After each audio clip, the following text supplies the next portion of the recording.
Всем героям большой-большой привет, с вами на связи Импреза, и сегодня у нас с вами в обзоре Щелкунчик. Давайте по традиции посмотрим по характеристикам, начнем с базовых. Что здесь бросается в глаза вообще в целом в первую очередь? В первую очередь это показатель защиты, да, то есть у нас плюс 60, это большой показатель. И в принципе от этого можно уже и отталкиваться и делать какие-то первостепенные выводы по поводу этого героя. Я не пробовал его в башне драконов, но слышал, что в целом он там себя показывает неплохо. Ну, понятное дело, что приоритетом для башни драконов в первую очередь являются такие персонажи, как Оборотень, Орк, там Астральный маг, Щит, Страж Щита, да. Но, в принципе, если альтернативы нет, то можно попробовать также и Щелкунчика. Дальше, что у нас здесь по уровням?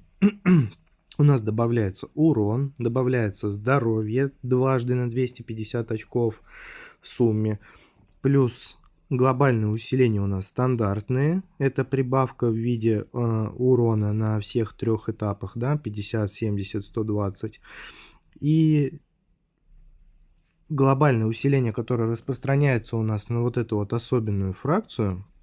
Это прибавка в виде 50% урона к физическим повреждениям. Ну, в принципе, нам от этого по большому счету с вами ни горячо, ни холодно. То есть у нас персонаж такой достаточно неполезный, скажем так, да. То есть вот прибавили урон, да, это в принципе полезно. Но в том плане, что вот для особой фракции в этом по сути толку-то и нет. Если взять, например, кролика или прикона, то у них там идет огромная прибавка в виде бонуса монет, там вообще множитель идет 1-1 у обоих, поэтому здесь уже вот, ну вот решили разработчики сделать так. Зачем, конечно, непонятно, но все равно, пусть будет. Хуже от этого нам в любом случае не становится. Итак, по скиллам. Ореховые дела. Бросает 3 ореха в случайных врагов, нанося 240% урона при попадании. До 10 орехов остаются лежать на земле в течение 6 секунд. Удар ореходробителем по ореху разбивает его, нанося 250% урона в небольшом радиусе. И, соответственно, если этот показатель мы с вами прокачиваем, то он у нас растет вот в таком вот порядке. 240, 780, ну, в принципе, и так далее. Все это можно увидеть и посмотреть.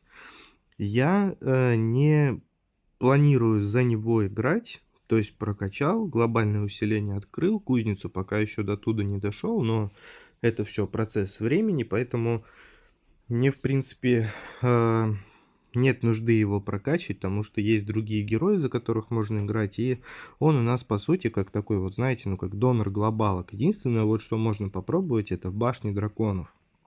Не знаю, пока вот еще не дошло до того, чтобы его попробовать, тем более я сейчас пока и не смогу этого сделать, потому что это нужно 125 уровень выводить его. Но в целом мне, честно говоря, даже как-то и не хочется его поднимать до этого уровня, по крайней мере сейчас, потому что 5 звезд нет. Вот, и если 5 звезд будет, то да, понятное дело, 160 уровень надо будет забрать, но это еще будет совсем-совсем не скоро.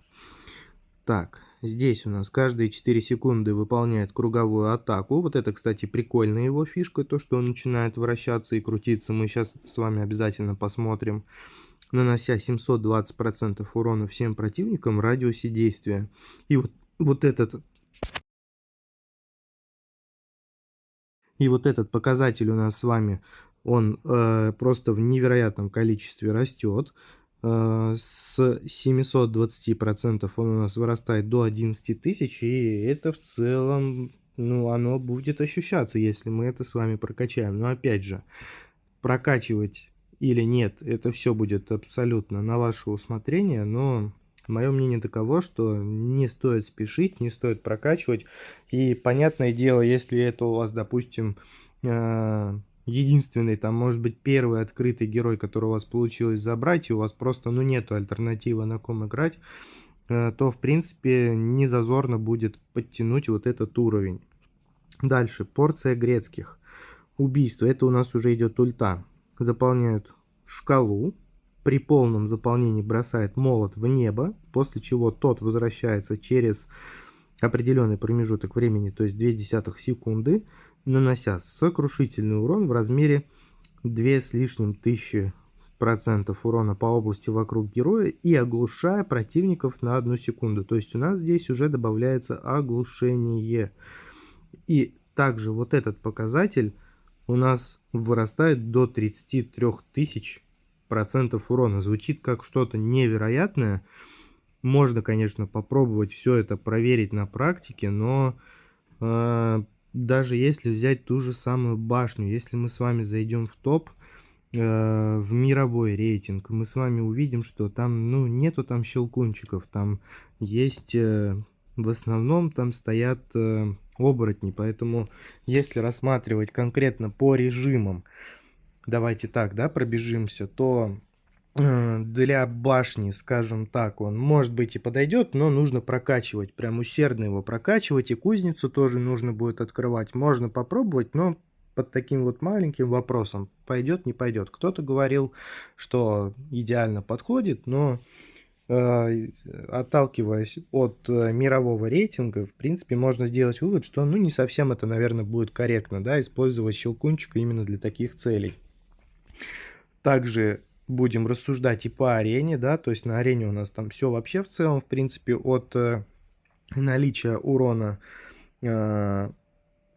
варьируется, скажем так, то есть чем больше у нас урон, тем легче нам эту арену проходить, что вполне логично. И в принципе, если альтернативы никакой нет, то можно попробовать щелкунчика, но опять же, все будет упираться в то, чтобы прокачать вот эти вот скиллы, прокачать кузницу, ну и так далее. Если альтернатива есть, то можно, в принципе, его и не прокачивать. Обычные сложные главы, да, пойдет, можно проходить, повторюсь, там любой персонаж в целом подойдет. Главное собраться правильно и проходить можно будет без проблем все карты. Ну, там, конечно, могут быть сложности, если немножко не хватает урона, там не хватает, например, ну, допустим, если шмот у вас не соответствует, да, то есть красный, если не собрали, то, в принципе, могут возникнуть проблемы. И что еще касается режимов, что у нас есть еще кошмар? Ну, кошмар, он под вопросом. Оглушение есть, но это нужно набирать ульту, да, а ульта у нас идет от убийств. То есть, если играть в кошмаре, то опять же за этого героя нужно иметь большой-большой такой показатель урона, да, чтобы у нас это все получалось проходить. Так, ну, в принципе, я думаю, что по режимам здесь мы с вами разобрались. Давайте перейдем в...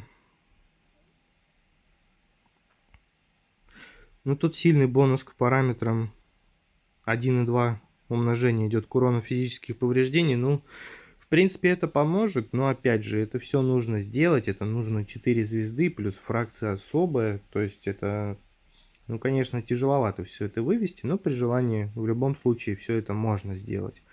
Так, ладно, давайте перейдем теперь в кузницу, посмотрим, что здесь. Наилучшая комбинация у нас с книгой перезарядки, ну это понятно, плюс книга в области, да, я согласен с этим полностью, ну и урон. Так, и соответственно, книга перезарядки, вот чем это плохо? Вот когда мы с вами, например, играем в таких режимах, как кошмар, башня, там, ПВП. Ну, кстати, по поводу ПВП тоже под большим вопросом. Там, в принципе, тоже все понятно, за кого и как играть. Вот, поэтому в целом книга перезарядки нам всю малину будет портить в этом плане. Потому что книга перезарядки нам будет давать эволюцию, если мы его сделаем основным. Но в большинстве случаев у нас кап уже установлен, и мы его достигли в идеале. То есть нам перезарядка будет просто вот, ну, бесполезная книга, которую не стоит брать. Поэтому этот персонаж у нас идет в категорию таких вот второстепенного плана. Но все равно давайте посмотрим, какие здесь варианты сборки могут быть. Я предварительно посмотрел, все оценил и пришел к выводу, что вариантов может быть два. Либо сборка право, право, лево. То есть сборка такая, которая идет на урон, да. умножаем, умножаем и добавляем вот такое. То есть обрушение на противников шквала грецких орехов, нанося им 300% урона. Правая сторона мне почему-то не понравилась. То есть тут, чтобы это сработало, нужно выполнить условие. Если ударить по орехам, они превратятся в неудержимые снаряды, пронзающие все на своем пути и которые наносят всего лишь 100% урона при попадании. Поэтому левая сторона как-то мне понравилась больше, тут я отдал предпочтение именно ей. От ореха до грецкого ореха полное разрушение. Используйте цепные взрывы, чтобы разбросать врагов огромной силой. Ну, звучит не впечатляюще, скажем так. Не особо меня это зацепило, поэтому, ну, понятное дело, что глобальное усиление надо забирать, надо его прокачивать, поэтому до 3-го уровня дошли, дальше уже, ну, по возможности. Суперы на это тратить однозначно не стоит.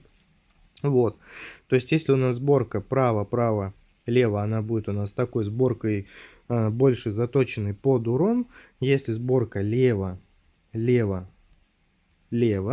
то эта сборка у нас уже будет больше заточена, как больше такая сборка для выживаемости, защитная сборка. То есть мы увеличиваем область, чтобы больше врагов у нас цепляло. И добавляем оглушение, чтобы как можно больше врагов у нас было под оглушением, пусть и на такой короткий промежуточек времени, да, полсекундочки всего лишь, но все равно, что есть, то есть. Так, ну и по традиции, давайте теперь пойдем в подземелье, посмотрим, как у нас вообще это все работает, как это все выглядит, как он себя ведет. Чтобы понять, нам этих 2 минут в целом будет более чем достаточно. И давайте сразу режим видимости уберем. Так, получилось у нас, есть прекрасная возможность выбрать. Давайте, ладно, бомбу возьмем, добавим урон. Перезарядка тоже нам подойдет. Можно сразу разбить и включить ульту. Вот у нас уже тут он сразу в атаку просится, начинаются вот эти вот вращения у него идут. Так, обновим, возьмем перезарядку, чтобы это все было почаще, и добавим. Область у нас, конечно, очень он зависим от области. Так, ну давайте удвоение возьмем. Оно, в принципе, везде у нас будет являться неплохим выбором, поэтому также посох возьмем, чтобы у нас урона было побольше, плюс контроль. Давайте еще урон прибавим и область. И вот смотрим. То есть, что нам нужно? Нам нужно как можно чаще сделать перезарядку, довести до максимума, чтобы это все происходило намного чаще. Давайте урона добавим. И, соответственно, все у нас зависит от области. Давайте попробуем сейчас ее с вами взять. Да, все получилось. Итак, область берем, у нас область увеличивается. Сейчас мы возьмем еще области, добавим по возможности, возьмем перезарядку. Ну, в принципе, персонаж такой ближнего боя, можно подтянуть вот этот урон, и, в принципе, грязь уже начнется. Но, опять же, все упирается в Эво. Эво у нас идет через книгу перезарядки, нам это не подходит, поэтому не стоит его прокачивать, не стоит ему уделять такое прям обширное внимание. В любом случае, рано или поздно вы откроете каких-либо других персонажей, которые будут более полезны, поэтому, ну, не стоит оно того. Это такое вот мое личное мнение, поэтому что имеем, то имеем. Итак, показатель брони, я надеюсь, у нас сейчас работает, поэтому это позволяет нам оставаться больше живым, повышает нашу выживаемость с вами. Что здесь можно еще добавить? Давайте посох еще снова возьмем. И снова возьмем посох, чтобы у нас больше контроля было, больше урона. И, соответственно, мы с вами добежали до конца. Сделали все красиво, и никаких смертей у нас не было. Ну, ульта тут в целом, она вот, ну, как-то вот, ну, не чувствуется вот это все. То есть, все это говорит о том, что персонаж у нас больше для того, чтобы Ну, просто вот он для коллекции. Донор глобалок. Поэтому выводы делать только вам. Если понравился и вот, ну, прям очень хочется за него играть, ну, пожалуйста, играйте. Ничего в этом такого зазорного нет, но, как видите, его нужно прокачивать. Вот сейчас он у нас такой достаточно слабенький. Тяжело вот ему, вот враги идут, и, соответственно, он старается от них отбиваться, но получается это все с трудом. Статус эффектов этих понабрали, и заморозка есть, и отравление, и кровоток там идет. Но мне кажется, что заяц у нас набил больше, да, ну, так оно и есть. Заяц больше, этот меньше, ну, в принципе, вот такие результаты. Всем большое спасибо, кто посмотрел этот обзор. Всем пока-пока, до новых встреч.